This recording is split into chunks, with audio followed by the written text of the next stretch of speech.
Welcome to it, sports fans. A different ball game on a Thursday. Or is it a Wednesday? Jeez, I'm a day ahead already. What a life, huh? COVID. Who cares? Who cares about calendars in these times? In these COVIDous times. Good evening and welcome to a different ball game. Thank you for joining us. I am not alone. I'm with Woude Muller. Woude, what's happening? Hey, no, I'm pretty good. I was actually, funnily enough, in the Springbok Experience Museum today. So it was pretty apt for, again, picking one of my Springboks from the different World Cups. So it was quite nice to be there and to see what they're doing. So I had a little bit of a sneak peek. So anyone who needs to go, is that open? What's the story there? Is that so? It's open. So they're opening on Friday, this coming Friday, and it will be open every Thursday to Sunday, and it's at Canal Walk Shopping Centre, kind of in the food court area. Yeah. What's the story? Museum about what? Springboks? What's the vibe then? So it's a museum about basically they're focusing a little bit on the history of the Springboks and where rugby came from in South Africa kind of thing. But then they focus specifically actually also on the respective World Cups. So 95, 2007, 2019, standout players. So they kind of focus on that whole thing. And it's also pretty interactive for kids and different things for them to do. So yeah, it's pretty cool. So anyone in Cape Town, you should go pop in and see what they do. All right. Yes. Sounds good, man. Yeah, that sounds really cool. Tricky time to open a museum, I'd guess, though. Huh? Well, this museum was at the waterfront, so it's not like it's a new thing. They just kind of moved to new premises. So yeah, people don't exactly have a lot else to do at the moment. Can't exactly go to a wine farm. So you can go to a mall, so take your kids there. Do people still go to museums in 2020? I don't know. I do. I like museums. Maybe I'm a bit of a nerd, maybe. Who knows? I haven't been to a museum in thousands of years. Unbelievably boring stuff. But hey, we're all different. If you think museum, don't think just museum. Rather think Springbok Experience than Springbok Museum. Okay. Well, sports stuff is always cool. All right, well, it'll be cool. Go and check that out online, folks. Go and support the Springbok Museum, huh? Very cool. Yeah. Springbok Experience. Very cool. All right, Woude, sounds like you had a good day. Woude is here, of course, to pick her Springbok lineup. I think we're moving on to the scrum half today for the GOAT that has ever played and won a World Cup in Bok colours.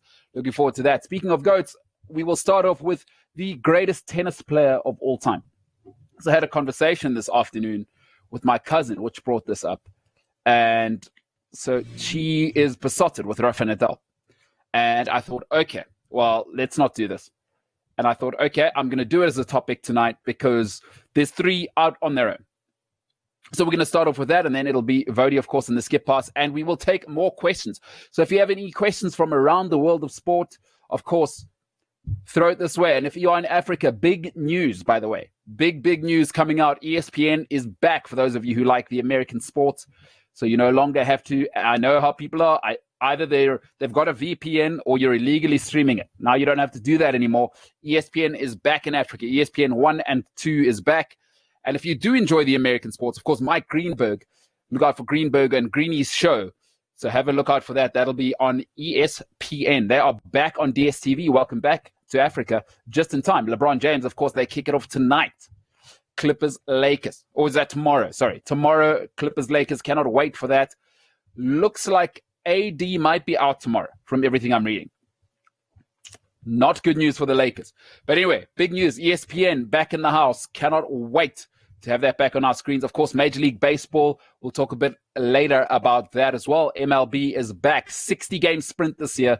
No 162-game season. But ESPN, I am thrilled, by the way. Thrilled that it's back. And just in time, right? We've got about 6 weeks till the NFL. I cannot afford to be scrounging around for NFL games. So welcome back, ESPN. Good job, DSTV and MultiChoice. Right, let's get into tonight. The tennis, right? There's obviously a conversation. Who's the greatest? And I think there's three out on their own. And it's pretty clear. If you don't live under a rock, there's three of them. As I said, my cousin is obsessed with Nadal. She will argue for Nadal. And she's a statistician, by the way. So this is somebody who loves numbers. Oh, it's painful to be around her because she's smart and she understands numbers. She understands how to read, forest plots and long-term thinking and a multitude of factors. So she really knows how to massage the numbers to make them work for her. She says there's no competition. Rafa Nadal. At home, you may like Roger Federer, South African born, of course. If you've heard of his mother, my God, she could be from Potensi. She's so South African, unbelievably South African and Afrikaans sounding. But hey, good for you, Mrs. Federer's mom, because you gave us this guy. So South African born, but refined in Switzerland. And the man who just couldn't stop licking everything around him around the world and just partying his face off and trying to spread COVID to everybody, saying it was a hoax. Novak Djokovic. Of course, the Joker, he's Serbia's finest, right? Arguably, out of the, what you might term the old USSR, right?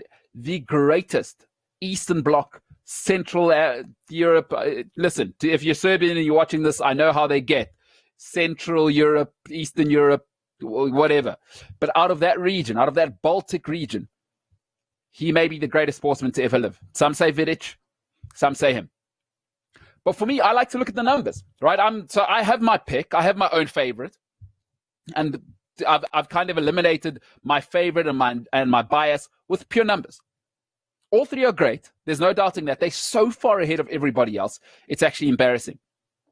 But let's look at the numbers. How's it going to end up? That's what I'm really interested in.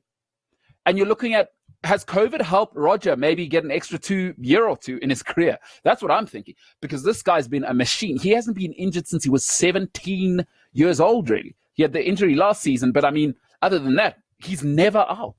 He really is a Swiss machine, like a Swiss watch, right? Perfect precision all the time. And by the way, his wife, from everything I've read, she is the Iron Lady. She runs everything in the background so Roger can live his best life. But let's look at the numbers. 38 this year is Roger. He's on 20 out on his own, right? 6 Australian, 1 French, 1 Wimbledon, 1 US Open. And then we'll go to Rafa. Rafa's 34 this year. So he's just ticked over from Jesus' age. He's now 34 years old, is Rafa Nadal.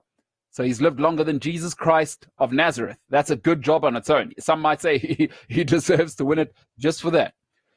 But he's got a total of 19, right? So that's 1 Aussie Open, 12 French, 12 Wimbledon, and 4 US. Impressive haul. Novak Djokovic, he's just hit Jesus' age. Some might say that is your prime then. 33 and ready to fly, 17. He's 3 back from Roger, 8 Aussie, 1 French, 5 Wimbledon, US 3. So I'll tell you what people always say against Roger is that 1 French Open when he does have. Remember that season? That was the season Rafa was out. That's the argument always against Roger. Is to win the Grand Slam, he had to wait for the man to be out. Fair argument. Fair argument. But those are the numbers, right? So what do you say about those? Dave, bring those up for us. I just want to read some of them for the podcast viewers. For those who are listening, of course, purely on audio. So let's have a look at those numbers again, because where it gets tricky is this. My argument has always been Rafa's too heavily loaded on the French Open. You just cannot win 12. I mean, I can't go with that. Right? It's too heavily loaded in the French, in the direction of the French Open for me. So that's why I say, no good. No dice. So for me, Rafa's the third of all time. Right? It becomes a race for me of between Novak, who's, like I said, 33 and still has plenty of time to go, one of the fittest tennis players to ever live. It's between Novak and Roger for me. Listen, Rafa Nadal, unbelievable. But here's the separation for me. And say whatever you want. Roger's got 109 wins of all time in his career. That's unbelievable. It's the second highest number. I think it's Jimmy Connors at 1. But 109, triple figures. Neither of the other guys are going to get there. I think it's tough. I don't even know if Rafa Nadal is going to win another major. because his knees and his elbows, they're starting to give up. Heavy duty. For me, it's pretty clear. I think no one's Roger. He spread his wins across the board. What do? The only one who's close to him, for me, if Novak gets to Roger's number, whatever it is, right? Even if Rafa goes and gets more majors, for me, it's too much. It's too much with the one fully loaded at Roland Garros. I need you to do a bit more elsewhere for me. That's my take on it. I think it's pretty clear. It's comprehensive for me. It's Roger right now. If Novak, though, gets to that number, whatever it is, 21, 20, wherever Roger kind of leaves it, because I think Roger will still win one or two more. He's looking fit, and I think COVID has given him plenty of time to rest. For me, it's easy. It's not even close, actually. Right? It is not even close. Let's have a look at their win-loss percentage, because I think this is a good separator as well. And if you're a Rafa Nadal fan, this goes in your favor. Right, he's got the best win-loss percentage of the three. I mean, it's marginal, but it's there. It is a number.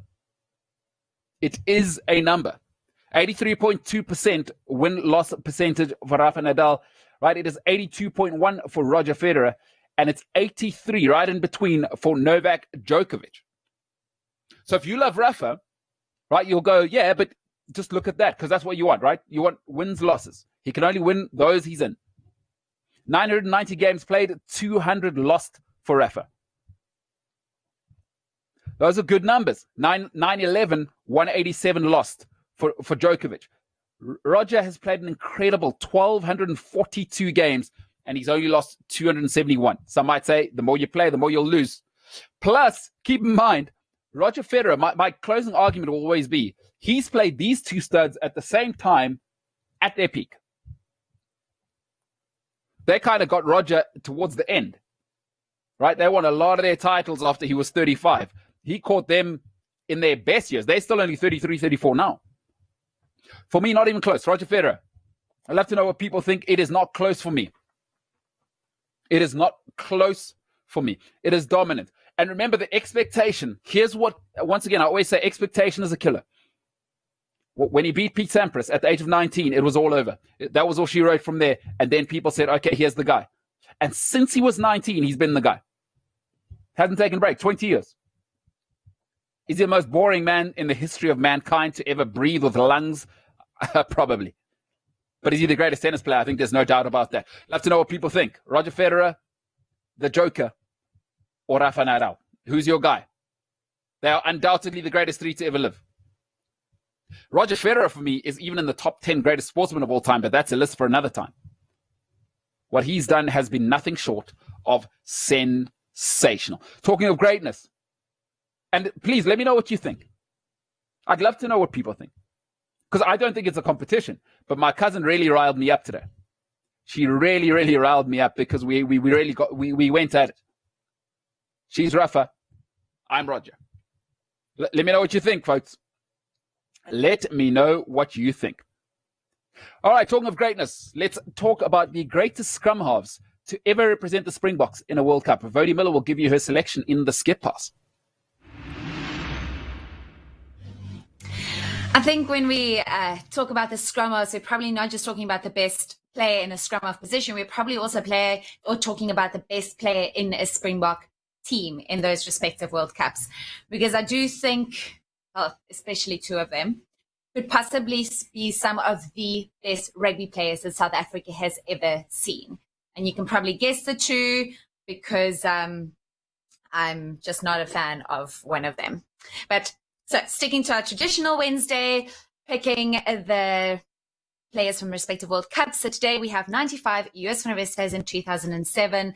We have Farid de Prier, and then 2019 Faf de Klerk. So with respect to Faf, I don't think he could really be part of this conversation at all. I can say, though, that I feel actually quite sorry for any scrum half that probably came after Farid de Prier. Every single coach looked for someone to replace Farid, exactly what Farid was. And let's be honest, I don't think South Africa will see a scrum off in the near future that was at that level, or possibly will never probably see a scrum off that was at that level. So the only thing that I think counts in Faf's favor is that South Africa, and I think possibly Rassie, kind of stopped looking for a Fourie de Preer, and they found someone, or the best possible candidate, I guess, to execute the game plan that they wanted him to execute. So by no means is Faf a great player. He's not close to being one of the best in the world. He will never be. There's many chinks in his armor, but he was able to do what was expected of him. So he was able to do what Rassie wanted him, and we all know that was that massive emphasis on a kicking game. So I don't think his execution was even always that great, and his box kicks also not always that great, but he did it. That's what was asked of him. He did it. And probably one of the only reasons why people will remember him because he posed in his Speedo with the Webb Ellis Cup. I don't want to remember him for that because personally I don't want to see that. Unless you look like Rafe Meerkling, do not stand in a Speedo so that the public can see you. Done with him. When it comes to Fewest and Fourie, like I said, I think it's probably some of the best rugby players that South Africa has ever seen. I think if you also talk about these two, you will talk about them as the best scrum-offs, possibly some of the best scrum-offs in the world. And if you look at a top 10 list, they will always be, both of them will always be on that list. And if you have to compare them side to side and look at the stats and what they've achieved, I mean, it's pretty close from that point of view. Actually, US 89 tests for South Africa. He captained 10 of them, 38 tries for the Springboks. Fourie de Preer, 76 matches. He also captained them, and he scored 15 tries. Both of them played in 3 World Cup tournaments. Both of them have won a tournament. Obviously, Fourie de Preer has won the British and Irish Lions. They've won Tri-Nations. They played all of their rugby at the Bulls, Currie Cup, and Super Rugby. I mean, and they were both, I think what also puts them so much side to side, they were both big guys and heavy guys. And that changed the face of what we saw as a scrum off, or what we thought a scrum off was going to be. So looking at that, I think you can pretty much say both of them were absolutely, absolutely brilliant players. And the one thing that definitely also stands out for me is US scoring 119 points in test matches, 190. It's absolutely brilliant.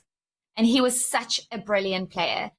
So just focusing on him, I think he completely changed the way that we all looked at a scrum half. All of a sudden, it was acceptable for a big guy to play scrum half. And because of that, you could also plan around him for your scrum half to be an integral part of your defense. So he became a sweeper behind the defense line. And I think we will never forget that tackle that he made on Jonah Lomo. What made it even worse, or better, I guess, in his instance, is the fact that he did it with broken ribs. You hit the broken ribs from Kitch so that he could play in the final. And tackling someone like Jonah Lomo can't be easy. He was a big guy. So I think with what they did with US and how US changed the game, I mean, it was absolutely massive, and it was a big change for defense patterns in the kind of unprofessional era, or very early stages of the professional era. And I think he was an absolute superstar in the early years of the professional era. We will never forget those dive passes. We will never forget those tackles. He was by no means absolutely perfect.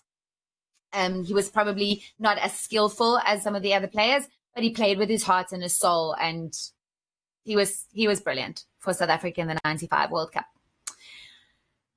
But then you talk about Fourie, and I mean, you have to be pretty freaking great to eclipse US van der Westhuizen. And I think Fourie was just everything. He basically, I think if I have to think about it, he basically probably perfected what a scrum half needs to do. And he had very, very few flaws. He had those brilliant passes. He could snipe. He was big, so he could take the ball up himself. And I think he controlled the back line and the forwards really, really well. He was a brilliant communicator, playing in that position with the forwards and the backs. Defensively, he was brilliant. He could defend on the fringes, or he could defend as a sweeper. He could basically defend and be wherever you needed him to be. So that made him even more brilliant. But I think the thing that probably puts him over anyone else, or any other scrum halves that he played against, is his brilliant box kicks. I think he was probably the scrum half that perfected the box kicks. And besides that, he just anticipated everything on the field so much better than any other player. And then to top all of this off, he had the pace. Just like Joost van der Westhuizen had the pace, Fourie had the pace. So he was such an intelligent player in that team. In the three World Cups that he played, and I think he played 15 years of rugby. And I think you can definitely say that he was the greatest ever scrum half performance in 2007 when they beat England 36-0. So don't think you can really pick anyone else but Fourie du Preez in this instance. And if you disagree with me on this, Mbolelo, then we're going to have problems. No, we do not disagree there. I've always said Fourie's the greatest scrum half to ever play. I wasn't so big on Joost as everybody else. He couldn't pass off the deck, which was always a problem for me as a scrum half. So I always preferred Gregan and Marshall, although Marshall couldn't pass off the deck. No. I think Marshall was a better player with ball in hand, but Joost, legend, 95. I was at the game. I saw the tackle. So when he tackled Lomu, changed everything. So no, Fourie, no argument here. Yeah, so I think what happens is, and it's an argument that you can have for a few different players, is that being flashy always looks really cool. So those cool dive passes that Joost always had looked amazing. And as a kid, that's what you want to do because it looks really, really cool. And that was the pass that he gave to Joel Stransky, that amazing, I think that was probably the best pass that he ever gave in his entire career, to Joel Stransky to be able to put over that drop goal. But when you kind of do anything with speed, it's going to look great. But when you take that speed away from him, then you start seeing the discrepancies. Then you start seeing the fact that, oh, he couldn't pass off the deck. He could only actually pass to the one side. And he had to do the diving passes because he couldn't pass to the right. So that's the reason why he needed to do that. So it looks really cool, but you can't expect that from a scrum half. Fourie was just this absolute footballer, and he was, in general play, he was absolutely excellent.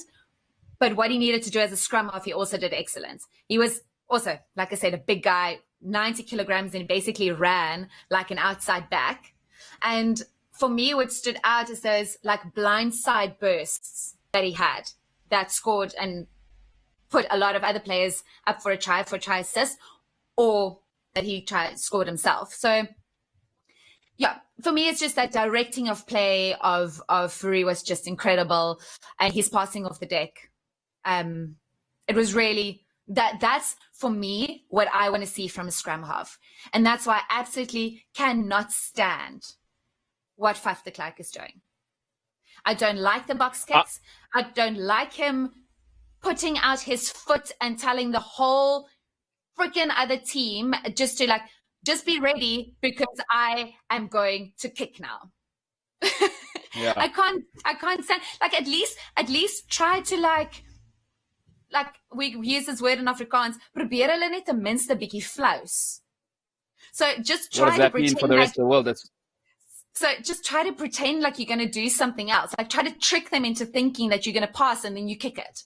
Or pretend like you're going to kick the ball and then you actually pass it. So that's what I don't like about Faf. Now, even his box kicks are not great, and I know that's the game plan that the Springboks want to play with, and I get that. But then get a player who can execute that game plan properly. I mean, most of Faf's box kicks in the World Cup was not great, and we actually lost a lot of territory and possession with that.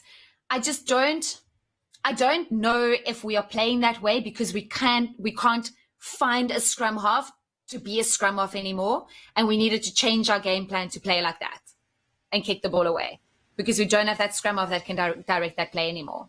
And I don't know. We're not part of the team. We're not part of the backroom setup of the Springboks. So I'm trying to figure out, and maybe someone else out there knows, is it because we can't find a proper scrum half that we needed to change and start kicking the ball away?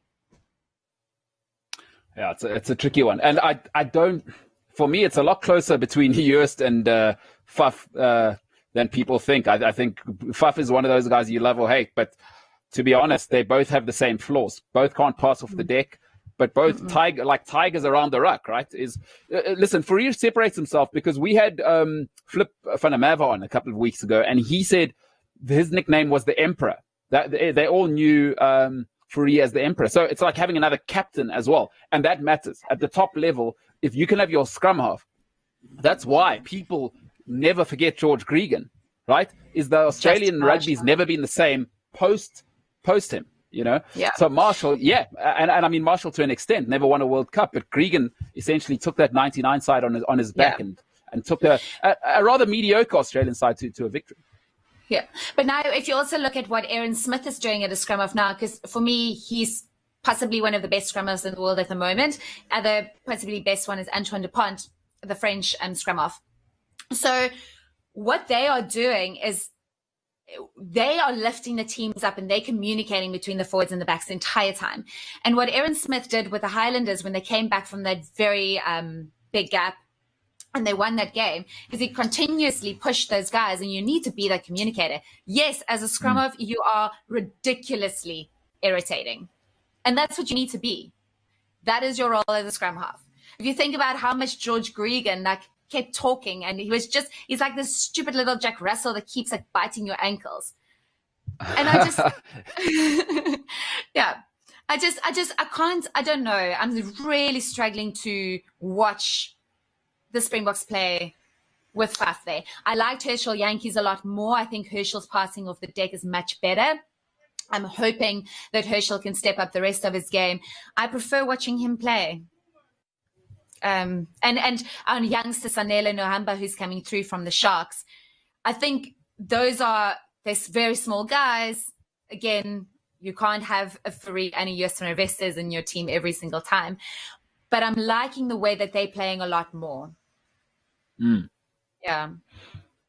Yeah, fair. Listen, tough to compare to Fourie. I mean, both of these other guys, like I said, for me, you could give me Joost or Faf. I don't see a difference. They were both okay, and yeah, but because if you can't pass off the deck, you're not a scrum half to me. I'm not interested. Like I don't care how much of a tiger Joost was, and your box kicking, that's a bonus. Like pass off the deck. Aaron Smith is the second greatest scrum half I've ever seen, and then it's Gregan because they can both pass off the deck, and then we can have everything else as chandeliers. But you know, some people, Joost was a god. I mean, if you lived in the northern sort of part of the country, Joost was probably bigger than Nas. You know, when you think of how big Joost was, I think that cult kind of following. And also, I have to be honest, and I think it's making me even more honest. I knew Joost quite well because we lived in the same estate when I was younger. So when I came back home, I used to party with him. Yeah, well, big time. Well, what you gonna do? So I used to drink with Joost, and a few of the other guys would pop around at the clubhouse. So I knew him. I mean, you know, Amor had to come get him a couple of times at the clubhouse. So we'd had a couple of good times. I'll be honest with you. So he was a great guy as well. I have to be honest, on a personal level, he was a great time. Let me tell you something, a great time in the clubhouse. So, you know, but I have to be honest. For me, not my favorite Springbok. No, not even close. So, Woude, I can't disagree with you on Fourie Doprea, the Emperor. Yeah. Yeah, I'm just, like I said, I don't think we'll find someone like that ever in South Africa again. So maybe we need to find someone that can do what they need to do. And I think what makes Fourie even better, if you're looking at this, we forget about the fact that he won the World Cup in 2002 as an under-21 player. We forget about the fact that he was Young Player of the Year nominee 2003 and 2004. SA Rugby Player of the Year nominee 2007. He won it twice. He was also actually nominated for IRB Player of the Year, and he was Super Rugby Player of the Year. He had everything, every single accolade you could possibly think a player needs to have. And that's why I said yes, he's definitely the best scrum half, but he's most possibly also the best player that South Africa's had. And definitely way up there. It was criminal that he didn't win World Player of the Year 2007. Who won it? Skalkberg. Although, I've got to be honest with you, Skalkberg is my favorite rugby player of all time, so I'll take it. But Fourie should have won it. Yeah, we know that. All right. Yeah, well, there we go. The scrum. Okay. Love to know what people think. Fourie du Preez, Joost, maybe you like the bulla and you think Joost, and maybe you like the hair, the golden locks. Hey, old Rapunzel. All three have won us a World Cup. Yeah, we have now picked our entire back line. So we've gone, my cat is going to cover my, sorry. There we go. We have now picked our entire back line players. So we have Percy Montgomery, Cheslin Colby, Jacques Fourie, Jean de Villiers, sneaky, picking him in there, Brian Abana, Henry Pollard, and Fourie du Preez. Now, if I look at that back line, I mean, that would be a pretty solid backline. Not too bad. And I think most of those guys played together. I think they were the 2007 team, basically.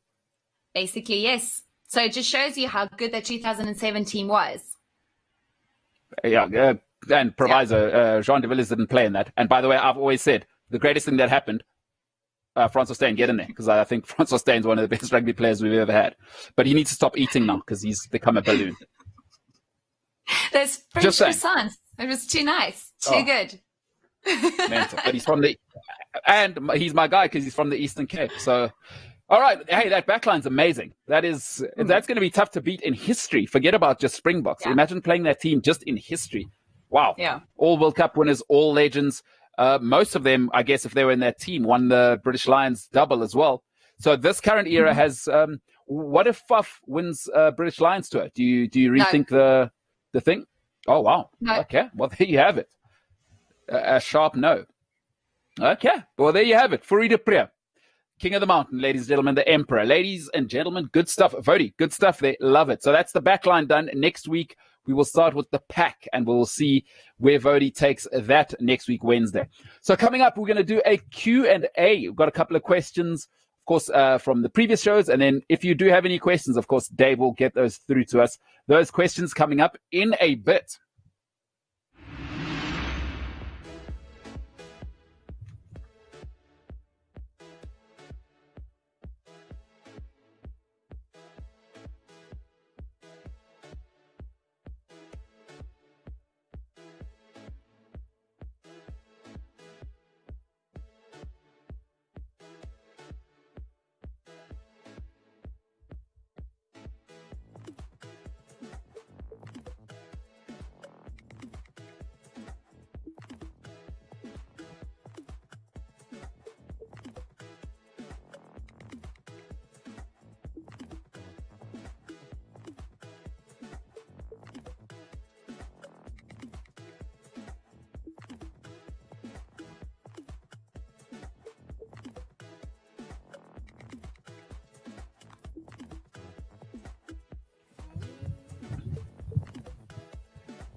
Welcome back to it. Let's get straight into it. Q&A tonight. Let's see what we got. What you got for me there? What you got for me there, David? So, of course, we got Vody today, so we will have some rugby questions. If you got some rugby questions, fire them our way. The first one is from Senzo Sitebe saying, I agree with you. Shane Warne is the greatest bowler of all time. Australian leg spinner. Leg spin is arguably the hardest art of bowling. I have to agree because you haven't seen another one since him. And the problem for those who don't watch cricket is it's tough to bowl leg spin and be accurate. Shane Warne was absolutely incredible. You know, the secret to Shane Warne was it was almost like having two bowlers. Not almost. It was like having two bowlers. Because what he did was from around the 20th over in the first innings, he holds up one end, but he's also a genuine wicket threat. So you had to be on your best behavior because he had a tremendous flipper, by the way. What that meant was the LBW was always in play, right? And great disguise. And then Warnie had 3 or 4 variations on the leg spinner itself, which was incredible. First one to really do the drift, right? To understand that the revolutions, the shape out of the hand If you think of Warnie back then, you can watch some of the videos. I'm pretty sure they're on YouTube when he talks about leg spin bowling. The revolutions out of the hand, of course, affecting the drift into the right hand bat, changed absolutely everything. I mean, you look at the ball of the century to Mike Gatting. That is out of this world. And I think what is he then, 19? Oh, it's not close. It's not close because you haven't seen another one since him. It was Richie Benaud. It was him. I don't consider Anil Kumble a leg spinner. I don't. I'm sorry. He's right arm straight with a googly. Right? So Warnie, for me, just because he'd hold up an end and then he'd also take wickets at that end. And then you knew in the second innings, nobody wanted to bat second against the Australian cricket team for 15 years. No matter where you were in the world. The accuracy out of the hand was just incredible. In fact, I would argue he's more accurate than any off spinner I've ever seen. And that includes, I love Saqlain Mushtaq. I loved Saqlain Mushtaq. But, I mean, that's just, nowhere near it. So Shane Warne, I have to say, the absolute greatest. And I say the greatest bowler of all time, by the way. So not just greatest spinner of all time, greatest bowler of all time. And I don't think it's close, in my opinion. Dave, what we got next?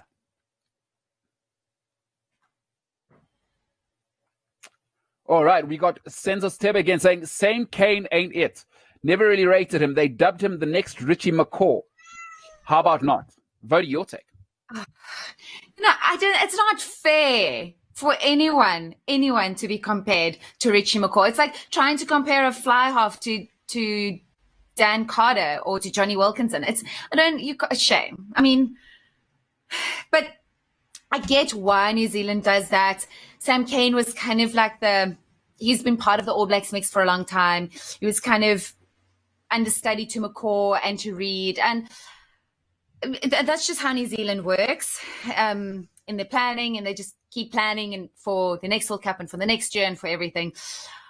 But if I just look at the Chiefs now in their current state and his lack of form and isolation, you're definitely right. He's not it for me.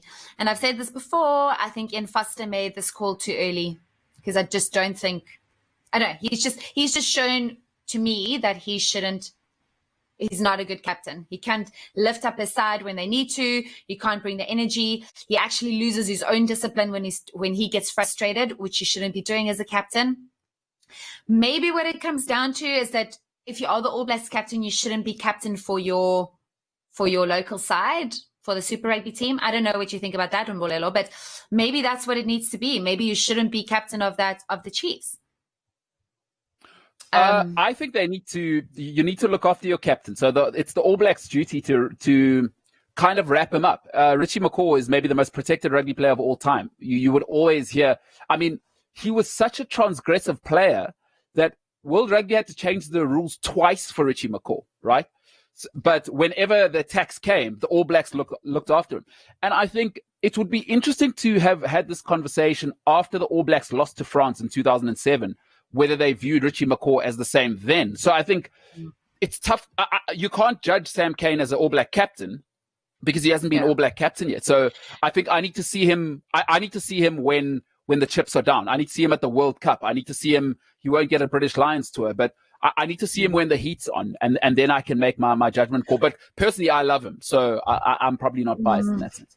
I'm not the right man. He just from a form point of view, he's not impressed me. From a captaincy point of view, he's not impressed me at the Chiefs. Yes, it's difficult. The Chiefs are not exactly living up to what they should, but as a captain, you should be able to still keep your team positive. In fact, in that team, it almost looks like Aaron Cruden is more of a captain than what Sam Cane is at the moment. And even if you take the captaincy away from him now, his form, the only time that he's played really well, relatively better than any other team was last week. He was defensively very good. He had made all 19 out of 19 of his tackles. But for the rest of it, I just haven't seen from him what I want to and what I expected to. So who would you make All Black captain instead? I don't know. I think Sam Whitelock is a good option. I think Brodie Retallick could be a good option. And I think they would probably make better captains than what Sam Cane is at the moment. Yeah.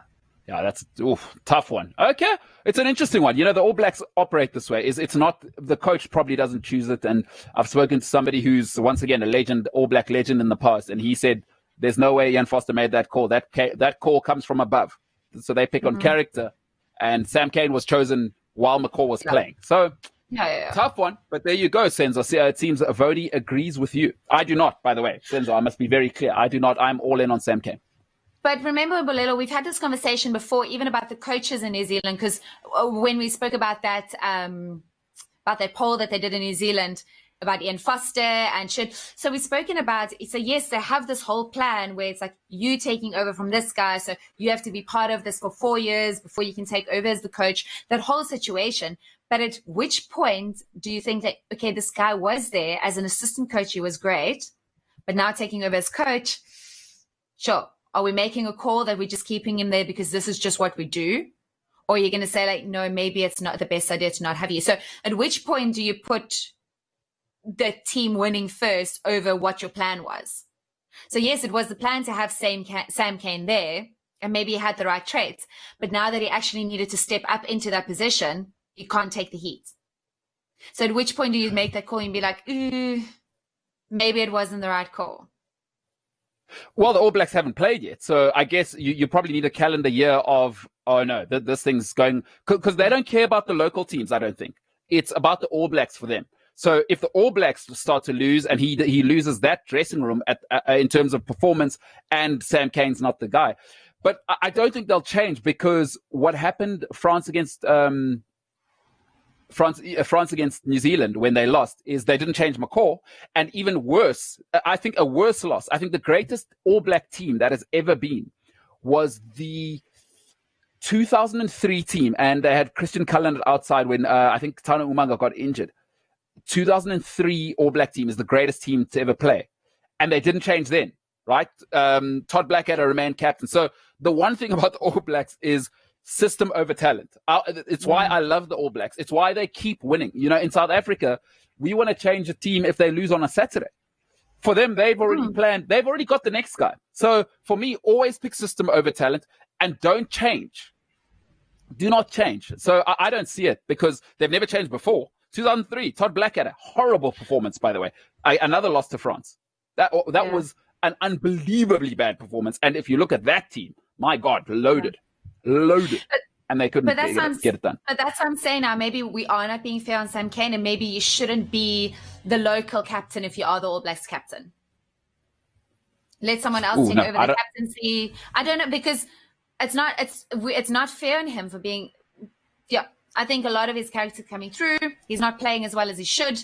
A lot of players play actually a lot better when they're not. Look at Michael Hooper now. Michael Hooper is not the captain in Australia, even though he's the Wallabies, and he's actually playing a lot better since he left the captaincy duties behind. I have it on good authority. There are a few Australian rugby players that cannot stand the sight of Michael Hooper, so that's maybe why. Is get that guy out of here. They do not love him at all. I can tell you, they are current Wallabies. One who I know very well. As a captain, you're probably not. But as a captain, you're probably not going to be like, I can promise you, the Irish also don't like Johnny Sexton. That's because he's a mediocre rugby player. But he's a good captain. So as a captain, you have to decide. So, yeah. So it's a lot of these things. We don't like Owen Farrell, but apparently Owen Farrell's really liked by the people around him. I can't stand. I would want to punch him in his face every time I see him. But apparently people like him. So what we see, yeah. Well, let's see how it plays out. I mean, the All Blacks haven't played, as I said. Sam Cane we'll see. We'll see how it works out. Let's see how the All Blacks do it. And I think maybe you're making a good point. Should they change their systems? Is Foster the right man? What do people think at home? What do you think? Because I don't know. But Woude she's out on Sam Cane. I'm not out on Sam Cane. I'm not out on Sam Cane. I'm just saying what he's showing me now is not very promising. Oh, so not a good start. Okay. Well, what do people think? Woude thinks you're not off to a good start, Sam Cane. So you're not completely dead to her, but wow, the tribe has nearly spoken. Pretty soon they'll just, if Woude was there. Put out your flame. Very good. Very, very good. All right, Dave, what you got?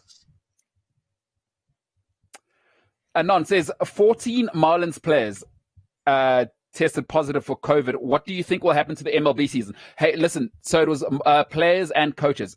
A horrible situation. Major League Baseball just came back, and that is a serious, serious situation. Here's what's shocking to me.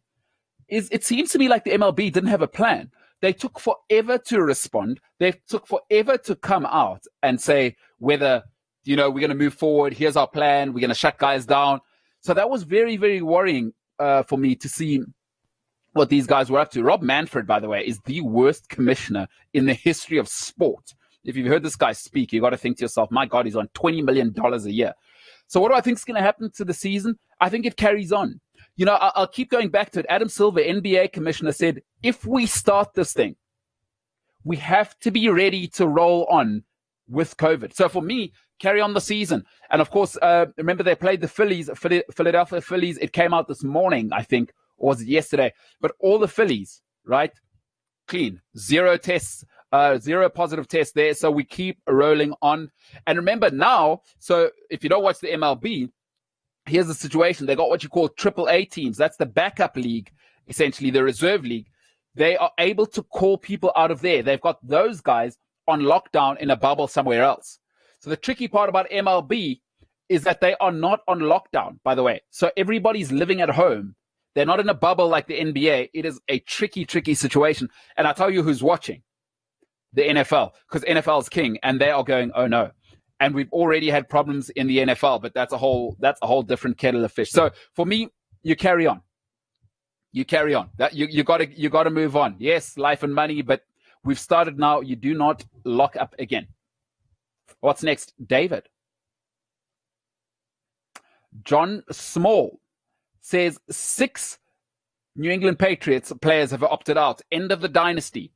For those who don't understand what's been going on here, 20 years of it doesn't happen because the NFL is the ultimate parity league, right? When we say there's a salary cap, everybody has the same salary cap.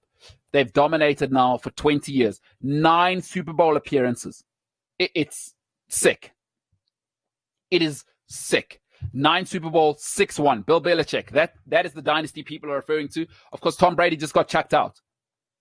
Now the argument is because Bill Belichick is he's a hard man to please, apparently. It is no fun to play up there. Tom Brady for so long said, hey, it's fun to win.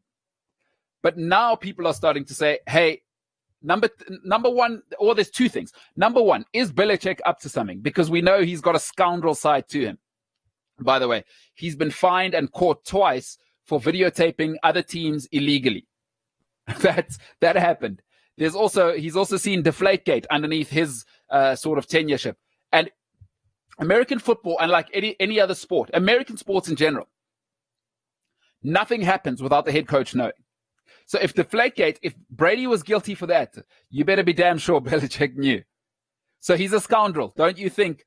So people are saying, is this Belichick up to something? Does he want to just move guys, of course, and there's a Jadeveon Clowney out there. There's a couple of guys out there who would come in that are studs, get them on a $1 million min vet deal, and then you roll on and you go and win another Super Bowl. Is that what's happening? People are saying that. It's sounding like David Icke out here, right? Conspiracy theorists. They're saying the Patriots essentially have they've massaged this whole situation and told some guys, hey, go take a rest, so they can go and get some studs on minimum vets. So remember, if you are in the NFL, if you're out and there is a category 1, they've got it in categories, $350,000 is what you get. So there's a few guys who, if he had cancer, or if you've got a comorbidity, you get $350,000. If you are just a guy that opts out, $150,000 goes to you. By the way, that goes off your salary next year. So it's not like they're giving you extra money. The NFL don't play like that. End of the dynasty, no chance. I'll tell you why. The New England Patriots, it's a new team every year. We were just talking with Woude now about, and I love it, by the way, system over talent. Bill Belichick says, next man up. He does not care who you are, what your name is. The one thing you read and hear from all New England Patriots players when they go to New England is leave your ego at the door. That's why it's going to be so interesting with Cam Newton, right? He's Superman. Open the chest up. How's that going to work out? I've heard mixed reports how people think that'll work. So for me, Bill Belichick, no problem. Next man up. He doesn't care. He really doesn't care about superstars. I'm telling you, he helped Tom Brady pack. Like, I want to get out of here. All right. Well, leave the uniform at the door. Leave your shirt at the door, and don't let the door hit you on the way out. The New England Patriots refresh unlike anybody else every single year. They'll be just fine. The dynasty will roll on. And now, just want to say one last thing. He's got 2 of his sons coaching with him. The dynasty will roll on. The Belichicks will get this thing going forever. And I hate it, by the way. I'm a Vikings diehard. Dave, what you got for me?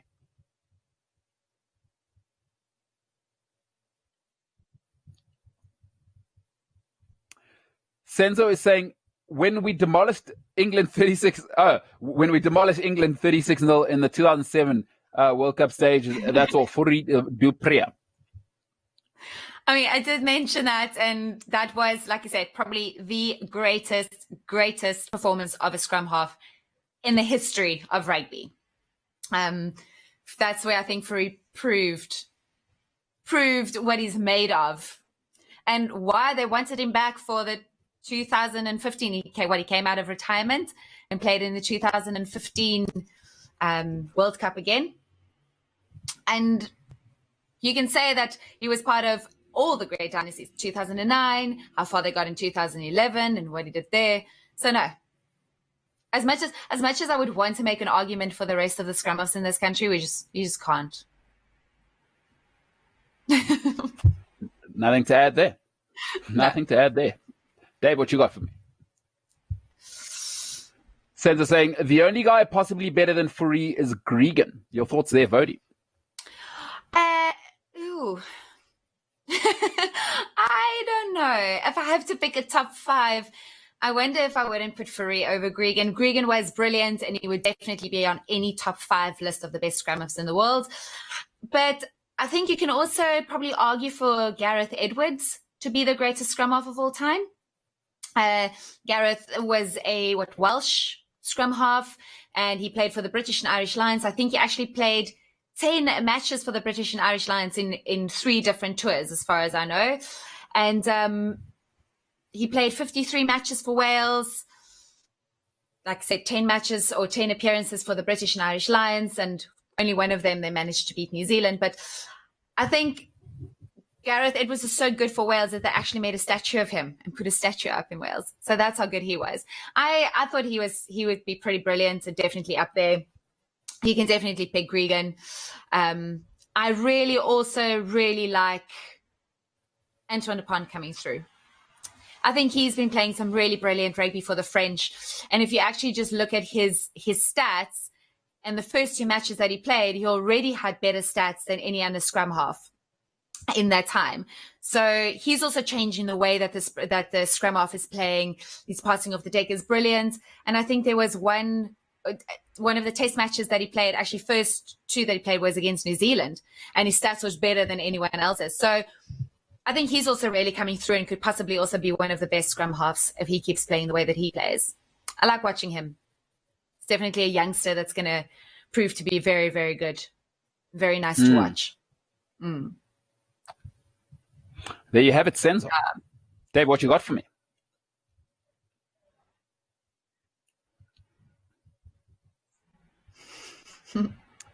The rig. So used to doping in sport, I thought 14 players testing positive was for a banned substance. All right, fair enough. Listen, it's COVID times, right? It's that's good. That's very, very good. Dave, what you got next? Very good. China, my China. I know you meant to put Conor Murray on that list. Not Conor Murray. It's either Conor Murray or it's Murray to tennis. It's Andy Murray on the tennis list. Okay, on the tennis list. Yeah.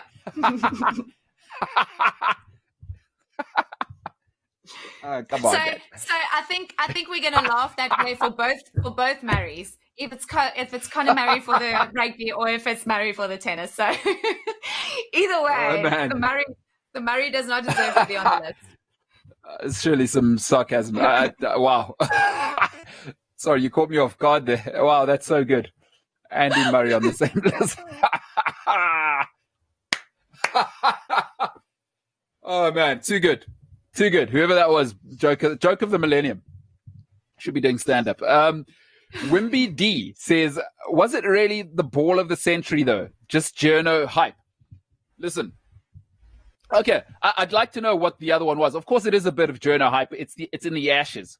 But have you ever seen anything like it? Because he bowls another one to Herschel Gibbs, by the way, in the World Cup 1999. You can go on YouTube, Warren to Gibbs. That pitches almost next door. It pitches outside the stadium and turns back to clip the top of off. But when you think of great moments in sport, you sometimes have to also say, what's the setting, right? Because pressure makes moments bigger. And when you do it in the Ashes, when you do it what was Warren at that age? I think he was 19, or he was early on, though. It was thin Warren, before he discovered food. But listen, in the Ashes, right? Like, what bigger setting is there in cricket? And I've said it before, I don't want to hear it from people. The most important thing in cricket is the Ashes. It's not the World Cup. Stop talking about one-day cricket like it matters. So for me, unless you've got another alternative, you think of, but you'd never seen that before. Just think about what he did there. If you haven't seen the ball of the century, go on the internet. He has pitched it almost off the pitch and clipped the top of off. Gatting is bamboozled. One of the best English batsmen of all time is he's never seen anything like it, and we've never seen anything like it again. So for me, absolutely, because of the occasion. But maybe you can list a couple of alternatives, and we can go through them. Wimby D, great point. It is hype. You know how Sky Sports and the Australians and the British do it. They know how to hype something. Dave, what's next? Wimby D. I love the big blue and yellow bird, but if they had to change the rules for him, was he just a bad player that needed to bend the rules to be great? I think he's talking about Richie McCaw. Richie McCaw. Yeah, look, Wimby, I've always said, it's tough because the player you want is the fly half. And you're always going to give it to Carter as the greatest of all time. But McCaw was a different story. Vadi, what's your take? No, a lot of people have been saying that Richie McCaw broke the rules and he did this and did that, whatever. He didn't. He was literally just so good at the breakdown. And literally what they're doing at the breakdown now is exactly what he did. People just couldn't counterattack it because he was so, again, just so good. So they had to start changing the rules to move the offside line or to let the tackler rolling away. So it's not because he wasn't good enough. It's because he was just, no one else could do what he could do. So having to contest with him and having to contest with the breakdown, New Zealand breakdown, that's what they needed to do, I think. And like you said now, it's so true. If you have to go, Richie McCaw and Dan Carter was probably the best rugby players in the world ever. And comparing the two of them, you're always going to look, like I said, you're always going to look for the more flashy guy. And the fly half is the person that's a general, that touches the ball a lot, that distributes the ball. So he is going to be the player that you look at. Someone like Richie McCaw, he's at the bottom. He's at the bottom of the racks, and he's doing the work on the ground, the stuff that you don't see. So, yeah, listen, I've got a pick there, by the way. For me, it's not even close. Richie McCaw's the greatest by some distance. But let's see. Rikus here says, McCaw became a helicopter pilot when he retired because you enter a helicopter from the side.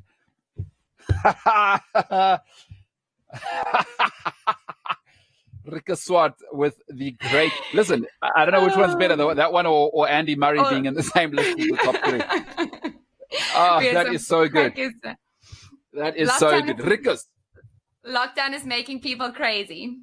You can say I'm telling you, Rikus, that is off the top shelf. That is absolutely off the top shelf. Yeah, Richie McCaw, great. Dan Carter, great. Yeah, what's next, Dave? Sensor saying, Shane Warne to Strauss, 2005 Ashes. That was the ball of the century. Listen, if you haven't seen that one, it is an absolute beauty as well. That is an absolute, oh man. Because that's the one that when you read a textbook for a leg spinner to a left-hander, it's the one they talk about.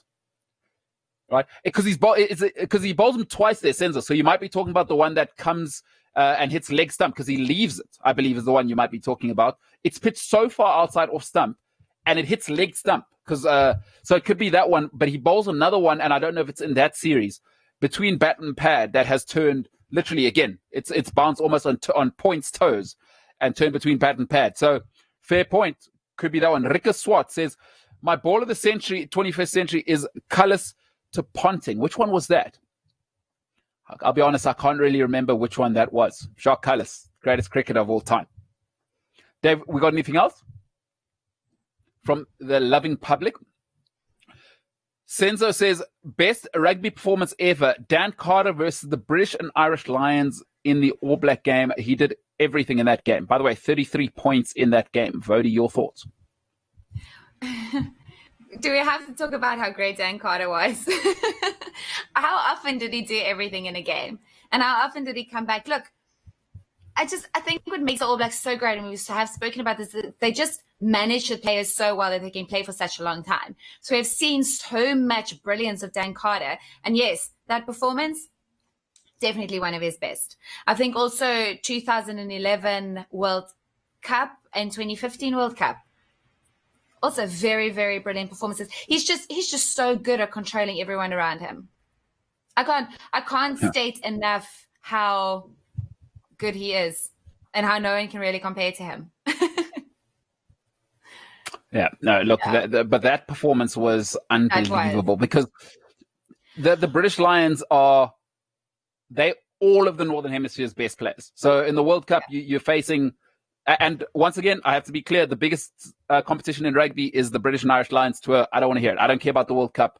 And when you 33 to put on 33, that performance all round, I mean, there's a handoff he does. I think it's on Martin Williams in that game. And you think to yourself, my God, this is a backline player. Like that was Senzo, I'm on your side. But and Woude, I think you're making great points. The guy's just been so great for so long. That DC 10. Yeah.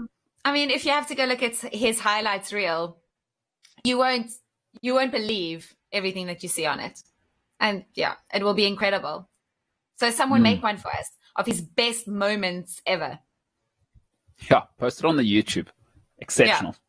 Yeah. All right, Dave, what we got?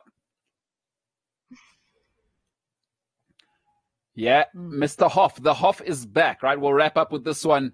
It'll be our last one. Jesse Randall says, how long do you think Federer will still go? Listen, they do it differently in Switzerland, and it's a different time. It's a different time. We used to think sportsmen at 32 were old. Look what Federer has done. And my thing is this. Always in sport, always look to a sportsman. If you get injured when you're young, you're going to get injured when you're old. I've seen enough of it now. He's never injured. He is never injured. And he's still playing at a level. Now. Yeah, like I said it in the segment, this is his first injury. But, when you haven't been injured, he's probably been putting that off. By the way, no sportsman in the world is playing at 100%. There's always something hurting. There's always something that needs to be tweaked. But for me, he doesn't get hurt. And he's shown me that consistency. I always look at sportsmen over a career. Rafa, I know Rafa's going to get hurt. Every season you're going to get a big injury. Andy Murray, he's shown me consistently. Every 2 years, big injury. I know that's coming. Two very unique animals we're looking at, by the way, not just Roger, Novak Djokovic. So for me, I think he's got another 3-4 years because he's still so far ahead of the new kids. He's still so far ahead. And by the way, my guy Zverev, for those who want to know who I think's next. I think Roger's got another 3-4 years. I think he's got another 1 or 2 major wins in him as well. I really believe that. I agree with you, Muller. Sorry, I'm just going to quickly interrupt you, but I do think he does. But you can see now that his body can't take the load that you expect of a player at that level anymore, because now those injuries are starting to pop through more and more and more. In fact, like I said, I think he just had his second up because the first up wasn't successful. And now if you keep getting them, it's just going to get worse. Your load has to be completely different. Your training has to change. And yes, he has the group around him to be able to do that. But I think now it's going to have to be interesting to see how are they going to manage him so that he doesn't have to have that load on his body so that he can play for extra long. Yeah. Yeah. I think expect to see a lot less of Roger Federer. No more ATP stuff. I'm playing maybe the warm-up tournament and I'm playing the major. That is what expect to see more and more of that. You won't see that 30, 40 tournaments a year. You probably see 10, 15. And what I like about Roger, just to finish it off, is he's got the most efficient style. So you look at Roger, you look at Rafa, it is the reason his knees and everything's gone is, I mean, you see how he plays. It is the forces he is putting on the ball every shot. Forehand, backhand, and the double hand backhand. Remember, Roger, single hand backhand. If you haven't played tennis, I played in school, but the single hand backhand, the most efficient shot. It's almost like you're not hitting the ball, and he's done it for all his life, which is why I think he's gone this long dominating. Is his style is so graceful. You look at Novak; he's an effort guy as well. So honestly, book it. 3-4 more years. The guy looks after himself, lives in Switzerland, probably in the Alps somewhere. He's probably got some monk looking after his chakras as well. This thing's going to be good. Listen, load it up. We got 2 more. I'm all in on Roger Federer. And that is it for tonight. Woude Muller, thank you very much. Ladies and gentlemen, it has been awesome. 29th. Tomorrow, big announcement, by the way. James Dalton joining us as a guest tomorrow. He will be a part of the Skip Pass from tomorrow, so we look forward to that. We'll have a little bit of. I mean, he's James Dalton. I mean, what are you going to do? We'll see. It'll be him and Woude tomorrow on the Skip Pass. So we're really, really looking forward to that. But for today, it has been awesome. It has been a different ballgame. Ladies and gentlemen, stay safe and be loved. I'll see you on the morrow.